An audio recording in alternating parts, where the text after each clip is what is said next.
नमस्कार दोस्तों, स्वागत है आपका आपके अपने YouTube channel RBSC online classes में। आज से अपन स्टार्ट करेंगे आपके विज्ञान का 14वां पार्ट, यानी जो अपने पार्ट का नाम है वो है पादपों एवं जंतुओं का आर्थिक महत्व। ये जो पार्ट है नए सिलेबस के अनुसार 6 नंबर का कर दिया गया है, तो बहुत महत्वपूर्ण है आपके 6 नंबर। ठीक है, तो इसको अब जो बच्चों को सबसे ज्यादा इसमें दिक्कत आती है वो आती है वनस्पतिक नाम याद करने में।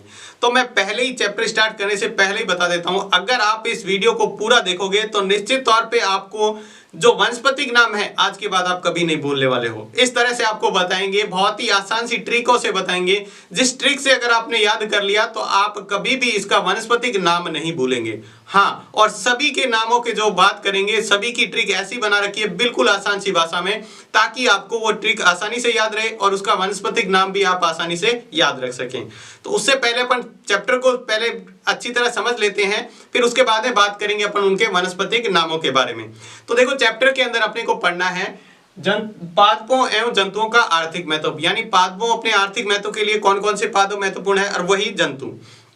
तो अपन बात करते हैं अपनी लाइफ की, जो मानव अपना जीवन यापन करता है उसकी महत्वपूर्ण कुछ मूलभूत आवश्यकताएं होती है, जिसको अपन कहते हैं रोटी, कपड़ा और मकान। सबसे महत्वपूर्ण अपनी आवश्यकता यही होती है। सबसे पहला रोटी यानी भोजन, फिर होता है कपड़ा यानी वस्त्र, और मकान यानी रहने के लिए एक जगह। ये सबसे महत्वपूर्ण है, और ये सारी की सारी अपने को प्राप्त होती है पादपों से, पौधों से। यानी अपना जो जीवन है वो किसके ऊपर निर्भर रहता है, पादपों या पौधों के ऊपर। जैसे बात करें अपन भोजन की, तो भोजन के अंदर अपने को पता है क्या क्या चीजें होती है अपनी, जैसे दालें, अनाज हो गए, यानी अपन जो भी खाते हैं जैसे गेहूं, बाजरा, चावल, ये सारे अनाज होते हैं वो अपने पौधों से प्राप्त होते हैं। दालें जितनी भी होती है, जैसे मूंग की दाल होगी, ठीक है, अरहर की दाल होगी, चने की दाल होगी, ये सारी भी अपने को पता है पौधों से प्राप्त होती है। इसी प्रकार बात करें तेल, जैसे सरसों का तेल हो गया, सोयाबीन का तेल हो गया, तो ये भी अपने को किससे प्राप्त हो रहे हैं, पौधों से प्राप्त होते हैं। उसके बाद चीनी, चीनी किससे प्राप्त होती है, ये भी पौधों से अपने को पता है, गन्ने के द्वारा चीनी बनाई जाती है, तो ये भी पौधों से प्राप्त होती है। तो यानी जो अपन बात कर रहे हैं भोजन के सभी, जैसे इसके बाद में फल, जो सब्जियां वगैरह होती है, वो भी अपने को पेड़ पौधों से प्राप्त होती है। तो अपनी जो मूलभूत आवश्यकताओं में एक सबसे महत्वपूर्ण जो है भोजन, वो अपने को किससे प्राप्त होता है, वो प्राप्त होता है पादपों से। दूसरा है वस्त्र, वस्त्र किससे बनते हैं, रेशों से, इनसे। तो रेशे किससे प्राप्त होते हैं, पेड़ पौधों से। जैसे अपने बात करें ये कपास वगैरह होगी, रुई होगी, ठीक है, ये सारे क्या होते हैं, रेशे होते हैं। और भी बहुत सारे रेशे होते हैं जिनसे क्या बनाया जाता है, कपड़े बनाए जाते हैं। उसके बाद अगला है मकान। मकान बनाने के लिए अपने को पता है लकड़ियां काम में ली जाती है, फर्नीचर वगैरह बनाने के लिए, गेट वगैरह बनाने के लिए बहुत सारे उपकरण होते हैं अपने घरों में। बेड वगैरह जो बने होते हैं वो किसके बने होते हैं, वो सारे के सारे फर्नीचर यानी लकड़ी के बने होते हैं। तो देखो, वस्त्र, रोटी यानी भोजन और मकान, तीनों के लिए ही पादप बहुत ही महत्वपूर्ण है। यहां तक की बात करें संपूर्ण जैवमंडल, जैवमंडल मतलब सारे पृथ्वी पर रहने वाले जीव जंतु, वो सारे के सारे प्रत्यक्ष या अप्रत्यक्ष रूप से किसके ऊपर निर्भर हैं, ये पेड़ पौधों पर निर्भर हैं। किसके ऊपर, पेड़ पौधों पर। जैसे अपन बात करें कि मान लो अपन कह देते हैं अपन पेड़ पौधों के ऊपर मतलब अनाज के ऊपर निर्भर हैं, ठीक है। कुछ जीव जंतु होते हैं वो अनाज के ऊपर, लेकिन जैसे अपन बात करें तो शेर, तो शेर कैसे इस पेड़ पौधों पर निर्भर है, तो ये अप्रत्यक्ष रूप से निर्भर है। अप्रत्यक्ष मतलब जैसे हिरण क्या करता है, पेड़ पौधों को खाता है, और जो शेर है वो हिरण को खाता है। तो अगर पेड़ पौधे नहीं होंगे तो हिरण नहीं होगा, और हिरण नहीं होंगे तो फिर शेर भी। इस तरह से और भी कई तरह के जीव होते हैं जिनके ऊपर निर्भर रहता है। तो वो अप्रत्यक्ष रूप से, प्रत्यक्ष यानी सीधा डायरेक्ट वो पेड़ पौधों पर निर्भर है, और अप्रत्यक्ष मतलब वो उन जीवों पर निर्भर है जो पेड़ पौधों पर निर्भर है, ठीक है। तो ये हो गया अप्रत्यक्ष रूप से, यानी सारे के सारे जैव मंडल में संपूर्ण जीव जंतु हैं वो क्या है, प्रत्यक्ष या अप्रत्यक्ष रूप से पेड़ पौधों पर निर्भर रहते हैं, ठीक है। तो ये आपको समझ में आ गया होगा, यानी जैव मंडल के सभी जीव प्रत्यक्ष या अप्रत्यक्ष रूप से पादपों पर निर्भर रहते हैं। इसके बाद में सबसे इंपॉर्टेंट परिभाषा है आर्थिक वनस्पति विज्ञान। आर्थिक वनस्पति विज्ञान का मतलब होता है आर्थिक महत्व के जो पादप हैं, यानी अपनी जो आर्थिक रूप से जो महत्व के पादप हैं, अपनी आर्थिक आवश्यकताओं को पूरे करने वाले जो पादप होते हैं, उनका अध्ययन करना या उनके पादपों का अध्ययन करना। आर्थिक महत्व के पादपों तथा उनके उत्पादों का अध्ययन करना आर्थिक वनस्पति विज्ञान कहलाता है। यानी एक विज्ञान की एक शाखा होती है जिसके अंदर अपन उन पादपों का और उसके उत्पादों का अध्ययन करते हैं जो अपने आर्थिक रूप से आवश्यक होते हैं, ठीक है। तो आपसे परिभाषा पूछे आर्थिक वनस्पति विज्ञान किसे कहते हैं, तो आर्थिक महत्व के पादपों तथा उनके उत्पादों का अध्ययन आर्थिक वनस्पति विज्ञान कहलाता है, ठीक है। अब देखो, जो अपने बात करें आर्थिक महत्व के पादप, उसको निम्न कई भागों में अपने बांटा है, जिसको अपन समझने में आसानी हो इसलिए अपने उसको कई भागों में बांट लिया है। सबसे पहला जो भाग है खाद्य पदार्थ। खाद्य पदार्थ मतलब वो पदार्थ जो अपने खाने के लिए काम में लेते हैं, चाहे वो अनाज हो गया, चाहे वो तेल हो गया, चाहे वो दालें हो गई। ठीक है, बहुत सारे जो अपन खाद्य रूप में यूज करते हैं, जैसे अनाज के अंदर जैसे गेहूं की बात करें, चावल की बात करें, ठीक है, बाजरे की बात करें, तो ये अनाज होते हैं। दालें आपको बता दिया, बहुत सारी दालें होती हैं, ठीक है, ये भी अपन खाने के लिए काम में लेते हैं। तेल वो भी अपने भोजन के रूप में काम में लिया जाता है। मसाले, बहुत सारे मसाले होते हैं, वो भी अपन इसके रूप में काम में लेते हैं। पेयजल यानी बहुत सारे पीने के पदार्थ, जैसे चाय कॉफी वगैरह हो गया पीने के लिए, तो वो पेय पदार्थ हो गए। ठीक है, और सब्जियां फल वगैरह ये तो है ही है। ये सारे कौन से हैं, इसको अपने खाद्य पदार्थों में बांट लिया, यानी ये खाने के लिए काम में लिए जाते हैं सारे। दूसरा है औषधीय पादप। औषधीय पादप का मतलब होता है जिनसे दवाइयां वगैरह बनाई जाती हैं। ठीक है, वो कौन कौन से हैं, देखो, अश्वगंधा, अफीम, सर्पगंधा, गूगल, सफेद मूसली वगैरह, इनसे क्या है, दवाइयां बनाई जाती हैं। अब आपको यहां पर बाकी तो नाम पता होंगे, लेकिन ये गूगल क्या होता है इसके बारे में। गूगल एक प्रकार का छोटा सा पौधा होता है, 3-4 फीट जिसकी हाइट होती है। ठीक है, ये क्या होता है, इसके ऊपर गोंद पाया जाता है, इसके ऊपर गोंद पाया जाता है, उस गोंद को कहते हैं गूगल, जिससे कई प्रकार की दवाइयों के रूप में काम में लिया जाता है।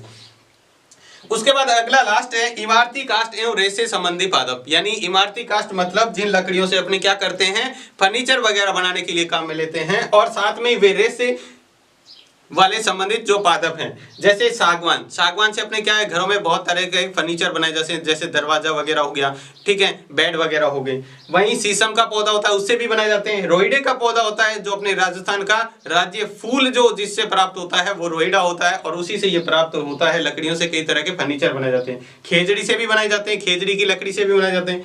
कपास यानी ये रेशे हैं, कपास और जूट क्या है, रेशे, जिससे कई प्रकार के वस्त्र वगैरह भी बनाए जाते हैं।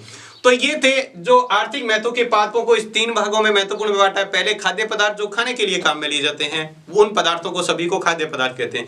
दूसरा औषधीय पादप। औषधीय पादप मतलब जिन पादपों से किसी न किसी तरह की दवाइयां प्राप्त होती है, वो औषधीय पादप कहलाते हैं। और उसके बाद में लास्ट है इमारती काष्ठ एवं जो रेशे से संबंधित पादप हैं, यानी जिनसे कई प्रकार के अपने घरों में फर्नीचर वगैरह बनाए जाते हैं, और जो रेशे जो जिनसे कपड़े बनाए जाते हैं। ये इस प्रकार है, इसको आपको ध्यान में रखना है।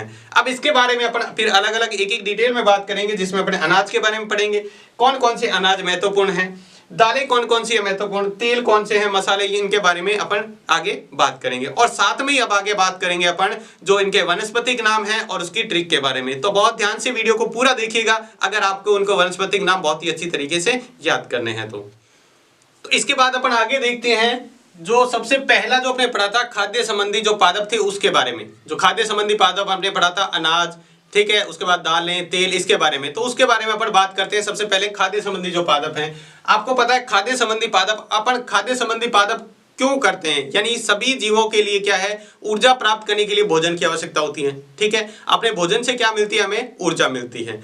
कोई भी जीव है कार्य करता है तो उसको ऊर्जा चाहिए। अब ऊर्जा कहां से मिलेगी, भोजन से। ठीक है, तो अपन भोजन क्यों करते हैं, भोजन किया जाता है ऊर्जा के लिए। ठीक है, तो अब आगे अपन समझते हैं इसको। तो देखो दिया हुआ है अनाज, सबसे पहले अपन पढ़ेंगे अनाज के बारे में, कौन कौन से अनाज हैं जिसके बारे में अपने को पढ़ना है महत्वपूर्ण। तो सबसे पहले आपको ये ध्यान रखना है अनाज कौन से कुल के पादप होते हैं। ये देखो पेड़ पौधों की अभी अलग अलग प्रजातियों के अंदर बांटा गया है, यानी कौन से कुल हैं या कौन सी जाति के पादप हैं। तो जो ये जो अनाज होते हैं सारे के सारे, जिसमें अपने बात करेंगे गेहूं के बारे में, जो चावल हो गया, बाजरा हो गया, मक्का हो गया, ये सारे अनाज हैं। और ये कौन से कुल के पादप हैं, घास कुल के। यानी ये दिखने में कैसे दिखते हैं, घास जैसे, इसलिए इसको घास कुल के पादप कहा जाता है, या फिर ग्रेमिनी या पोएसी कुल भी कहा जाता है। आप घास कुल कह सकते हो, ग्रेमिनी कुल को भी कह सकते हो, या पोएसी कुल भी कह सकते हो, इसके ये सदस्य होते हैं। ठीक है, यानी आपसे 1 नंबर का प्रश्न यहां पूछा जाता है कि अनाज कौन से कुल के पादप हैं, तो आपको जो मर्जी है याद, आप घास कुल के, ग्रेमिनी कुल के, पोएसी कुल के, किसी के भी लिख सकते हैं। ठीक है, इसके बाद में आपको यह पता है कि जो अनाज है अपने खाद्य पदार्थ में सबसे महत्वपूर्ण क्या है, अनाज ही है, क्योंकि अपने सारे के सारे डिपेंड किसके होते हैं, रोटी के ऊपर, रोटी अनाज के ऊपर, यानी अनाज जिसमें खाने में अपन ज्यादातर गेहूं या चावल का उपयोग करते हैं, जो क्या है, अनाज है। अब बात करते हैं अपन इसके अनाज के बारे में, महत्वपूर्ण जो अनाज है उसके बारे में। सबसे पहला है गेहूं। गेहूं का वनस्पतिक नाम होता है ट्रिटिकम एस्टाइवम। क्या होता है, ट्रिटिकम एस्टाइवम, और ये रबी की फसल है, यानी अपने फसलों के बारे में बात करें तो फसलें जो अपने बात करते हैं मेनली दो प्रकार की, एक रबी की फसल और एक खरीफ की फसल। हालांकि कुछ जो पार्ट अपन तीसरा पार्ट भी ले लेते हैं, जायद की जो फसल काम में लेते हैं, जो सब्जियां वगैरह, उसके बारे में अपन बात नहीं करेंगे। अपन मेनली दो बारे में बात करना है, एक रबी की फसल और एक खरीफ की फसल। तो गेहूं की जो फसल होती है वो रबी की फसल होती है, ठीक है। गेहूं का नाम क्या होता है? ट्रिटिकम एस्टाइवम, गेहूं का वानस्पतिक नाम। इसके बाद में इसकी उन्नत किस्में, यानी आपसे पर्सन यहाँ ये भी पूछा जा सकता है कि इसकी उन्नत किस्में बताइए। तो सबसे पहले है इसका, देखो जिसमें सोना नाम आएगा ना, सोना, वो क्या है? गेहूं की फसल है। देखो सोनालिका, कल्याण सोना या सरबती सोनारा, यहां पर भी देखो सोना नाम आ रहा है। सोनालिका गेहूं की उन्नत किस्म है, कल्याण सोना और सरबती सोनारा, ये उन्नत किस्में, मतलब इनके बीज भी अलग अलग किस्मों के होते हैं, ठीक है, जिनसे क्या है अच्छी पैदावार होती है उनकी, इसलिए ये बीज का मिली। दूसरा है चावल। चावल का नाम क्या होता है? ओराइजा सेटाइवा, ये क्या है? खरीफ की फसल है। ओराइजा सेटाइवा, ये एक खरीफ की फसल है और इसकी भी उन्नत किस्में है। बासमती, सबसे ज्यादा नाम चावल का फेमस होता है बासमती चावल। एक स्वर्णदाना भी होता है, जया भी होता है, रत्ना भी होता है और सोना भी होता है। सिर्फ खाली सोना लिखा है तो वो किसकी फसल है? चावल की। यहां देखो सोना के साथ कुछ ना कुछ होगा, ये सोनालिका, कल्याण सोना, यहां भी सोने के साथ है, सारबती सोनारा। तो खाली अकेला सोना आता है तो वो मतलब चावल की। क्या कौन कौन सा है? बासमती, स्वर्णदाना, जया, रत्ना और सोना। इसके बाद अगला जो है वो है मक्का। मक्के का नाम सिंपल सा होता है जियामेज, ये भी एक खरीफ की फसल है। देखो रबी की फसल एक ही है सिर्फ गेहूं, बाकी तीनों खरीफ की फसल है। चावल के बारे में एक और बात ध्यान रखना, सबसे विश्व में जो सबसे ज्यादा अधिक पैदावार होती है अपने भारत के अंदर होती है चावल की। चावल की सबसे ज्यादा पैदावार अपने भारत के अंदर, यानी सबसे पहला स्थान है चावल उत्पादन का भारत का। उसके बाद अगला जो नाम है मक्का। मक्के का वानस्पतिक नाम क्या होता है? जियामेज। इसकी उन्नत किस्में है विजय, शक्ति और रतन। तीन उन्नत किस्में, विजय, शक्ति और रतन। इसके बाद अंतिम जो अपने अनाज है वो है बाजरा। बाजरे का वानस्पतिक नाम होता है पेनिसिटम टाइफाइडिस। पेनिसिटम टाइफाइडिस, ये भी एक खरीफ की फसल है और इसको मोटा या गोंड अनाज भी कहा जाता है। मोटा अनाज या गोंड अनाज भी कहा जाता है। और बाजरा अपने राजस्थान में बहुत ही महत्वपूर्ण अपना स्थान रखता है। तो सर आपने तो बताया था कि ट्रिक से बताएंगे, ये तो सारे वैसे के वैसे लिख दिए। अब अपन बात करते हैं इसकी ट्रिक की। सारे के सारे नाम, चारों नाम 1 मिनट में याद करते हैं। देखो चारों के चारों आपको याद रहेंगे। तो देखते हैं इसकी ट्रिक। तो ये रही इसकी ट्रिक। देखते हैं इस ट्रिक को कैसे समझेंगे, कैसे वनस्पतिक नाम याद रखेंगे, बहुत ही आसान से तरीके से। सबसे पहले देखो गेहूं का नाम क्या होता है? ट्रिटिकम एस्टाइवम। थोड़ा सा इधर आएंगे, वापस ध्यान रखेंगे। देखो रोटी के साथ टी एक्स्ट्रा, रोटी के साथ, रोटी किसकी बनी होती है? गेहूं की। तो रोटी के साथ टी एक्स्ट्रा, ट्री का मतलब ट्रिटिकम, एक्स्ट्रा का मतलब एस्टाइवम। ट्रिटिकम एस्टाइवम नाम याद रहेगा अपने को, ट्रिटिकम एस्टाइवम। टी एक्स्ट्रा मतलब ट्रिटिकम एस्टाइवम, याद रह जाएगा। रोटी के साथ टी एक्स्ट्रा, गेहूं की होती है रोटी और रोटी के साथ टी एक्स्ट्रा मतलब टीटिकम एस्टाइवम। रोटी के साथ टी एक्स्ट्रा, टीटिकम एस्टाइवम। दूसरा देखो चावल का नाम क्या होता है? ओराइजा स्टाइवा। तो चावल को और सेट करो, चावल अभी तक बना नहीं है, थोड़ा सा और सेट करो इसको। तो और सेट का मतलब, और का मतलब ओराइजा, सेट का मतलब सेटाइवा, ओराइजा सेटाइवा, ओराइजा स्टाइवा। देखो ये रहा, और सेट, और का मतलब हो गया ओराइजा, सेट का मतलब सेटाइवा, ओराइजा स्टाइवा। चावल को और सेट करो, तो चावल से चावल का याद रह गया, और सेट का मतलब ओराइजा स्टाइवा। यहां अपने को रोटी के साथ टी एक्स्ट्रा, रोटी किसकी होती है? गेहूं की। टी एक्स्ट्रा मतलब ट्रिटिकम एस्टाइवम। अगला देखो मक्के का नाम क्या होता है? जियामेज। सिंपल सा नाम है, वैसे भी मक्के का नाम होता है जियामेज। तो कैसे याद रखेंगे? मक्का खाओ जियो मजे से, मक्का खाओ और जियो मजे से। तो जियो मजे से जियामेज। जियो मतलब जियो, जिया, और मेज मतलब मेज। मजे मतलब क्या होता है? मेज। मक्का खाओ और जियो मजे से मतलब हो गया, मक्के का नाम क्या हो गया? जियामेज, ठीक है। जियो मतलब होता है जिया, मेज मतलब मजे मतलब मेज, जियामेज। इसके बाद चौथा है बाजरा। बाजरे का नाम आपको ध्यान रखना है, बहुत ही महत्वपूर्ण है आपके पूछने के लिए, क्योंकि राजस्थान में बाजरा बहुत महत्वपूर्ण स्थान रखता है। इसलिए बाजरे को नाम याद रखना है बाजार से। बाजार से पेन टाई लाओ, बाजार से पेन और टाई लाओ, बाजार से पेन और टाई लाओ। पेन का मतलब हो गया पेनिसिटम, टाई का मतलब हो गया टाइफाइडिस। बाजार से, बाजार और बाजरा मिलता जुलता नाम है, तो मतलब याद रखना है बाजार से बाजरा। बाजार से पेन टाई लाओ मतलब पेनिसिटम टाइफाइडिस। क्या याद रखना है? पेनिसिटम टाइफाइडिस। तो ये हो गए सारे के सारे किसके? अनाज के वनस्पतिक नाम, बहुत ही आसान सी ट्रिक से। इसके बाद दूसरा देखते हैं जिसमें अपन पढ़ेंगे दालों के बारे में, कौन कौन सी दालें हैं उसके बारे में। तो सबसे पहले देख लेते हैं दालें जो है कौन सी कुल की पादप हैं। तो ये होता है लेग्यूमिनोसी कुल के पादप होते हैं। दालें जो होती है जैसे अपने पढ़ा था वो ग्रेमिनी, पोएसी या घास कुल के पादप होते हैं अनाज। और अनाज में जो सबसे ज्यादा पाया जाता है वो होता है स्टार्च। वहीं बात करें दालों के अंदर लेग्यूमिनोसी कुल के पादप होते हैं और इसमें सबसे ज्यादा जो उत्तम स्रोत है इनसे प्रोटीन प्राप्त होता है। दालों में क्या पाया जाता है? प्रोटीन। ठीक है, अब अपन इसके एक एक दालों के नाम देखते हैं और उसके वनस्पतिक नाम। सबसे पहला है चना। चने का नाम क्या होता है? साइसर एराइटिनम। ये एक रबी की फसल है, साइसर एराइटिनम। सबसे महत्वपूर्ण, इसको दालों का राजा भी कहा जाता है। किसको? चने को। चने को कहा जाता है दालों का राजा। और भारत प्रथम का मतलब होता है विश्व में सबसे ज्यादा कहां पाया जाता है? अपने भारत के अंदर, यानी भारत का प्रथम स्थान है चना उत्पादन में।